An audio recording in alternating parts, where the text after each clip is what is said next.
Well, thank you, Mr. Chairman. And I want to thank Congressman Valadao and Congressman Nunes and all the delegation for their work when it comes to water. The news from California is not bright. Current news, our drought is the worst in a century. Governor Brown has declared a state of emergency because of the drought. Our water storage is at near empty.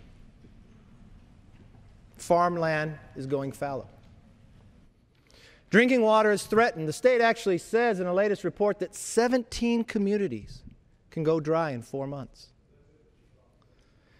In absence from God, our options are limited to ease this pain. It didn't have to be this way. But why are we here today and why are we debating this bill? Well, without action, farms are going to go fallow. So what does that mean for the rest of the nation? A lot of people don't look what happens throughout California and the Central Valley. Most of the produce is produced there for the nation and the world. If you just look at a few, 94% of all tomatoes, 93% of all broccoli, 89% of all carrots, 78% of all lettuce. So that means prices will go up. But it also means you're going to buy that produce somewhere else. You're going to buy it overseas. Maybe Chinese, maybe Mexico. What about the food safety? But more importantly, what about those jobs? What about those workers? Just a few short years ago, unemployment in some of these cities were 40%. It's already more than 10. The worst part of all this, it didn't have to be this way. We could plan for it. You know, I've heard colleagues talk about this, Mr. Chairman. That back in 1994, we actually had a bipartisan agreement, the Bay Delta Accord. And it's more than just Republicans and Democrats agreeing. It was environmentalists, farmers, water users. Everybody came to an agreement. But that bond was broken. The reason we debate this is water is so precious. Most of the snowpack comes from the north and travels down to the south. We have a state water project that, which is a little ironic, Governor Brown today, when his father was governor, built more than 50 years ago. There's always been allocations to send it down south. This year they made history.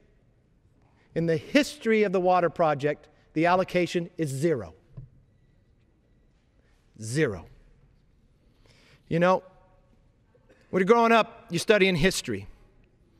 There's always those Aesop fables. Remember Aesop? He was that slave in ancient Greece that would tell these tales to teach about a moral lesson. One of those fables talked about the ant and the grasshopper, where the ant during summertime, because they knew winter would come, would go out and work hard and store food for the winter. Not the grasshopper. They would be idle out there in summer and enjoying life, and hopefully nothing ever bad ever happened. Well, over the years, government regulation has made it harder. Government regulation has changed the Bay Delta Accord. Safe to say, environmentalists have sued. Environmentalists have decided that fish are more important than those who are unemployed. That maybe they come before the individual. And what does that mean? Since 2007, the State Water Project has lost 2.6 million acre-feet because of these policies. Now, what does that mean? 2.6 million acre-feet? That means that is enough for the annual water needs of every resident in Los Angeles, New York, and Chicago combined. Where'd that water go? Out to the ocean. Why would we send it out to the ocean when we could store it for the drought that we knew would happen? There's nothing that illustrates this more of a broken system than just 3 years ago. You've all seen those photos that people have shown down here on TV of California when it had a snowpack and California today when it's all dry. But just 3 years ago, you know what that snowpack was? More than 170%. Boy, that would be a good year to be an ant. That'd be a good year to send it down. That'd be a good year to store for today so those communities would not go dry or that land would not go fallow. That wasn't the case. You know what the allocation was when we had 170% of snowpack? 80%. You know what's unjust in all of this? This year when we get 0% or then when we got 80% of allocation, the bill was always the same. You paid 100% regardless of what the allocation you got. What about property rights? What about responsibility? What about a broken system? So what does this bill actually do? Well, first and foremost, it puts families before fish. It goes back to an agreement that everybody agreed upon. And it moves us in a place where we can prepare. You know, standing defensively in the face of future droughts is not a noble gesture.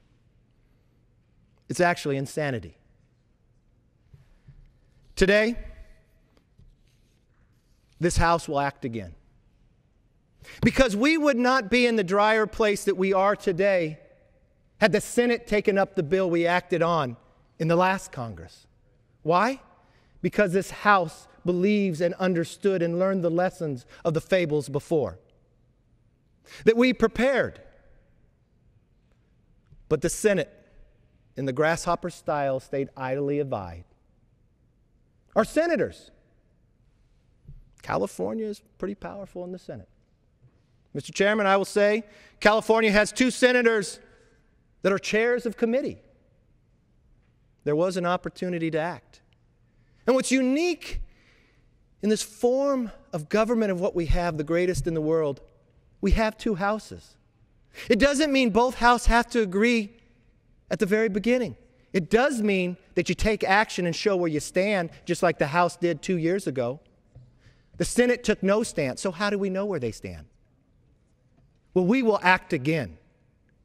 The Senate needs to act, show us where they stand, go to conference, and stand up for the families of California. This has gone on too long. We do not have to be in the situation we stand today. There are families that will not have to be unemployed had we acted in the Senate based upon what we did. There are communities that will not have to go dry had we acted before.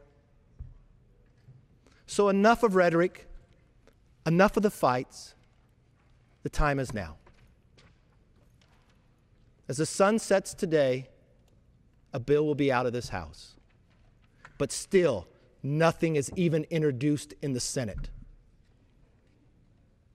Mr. Chairman, I implore, don't make California hurt anymore. I yield back.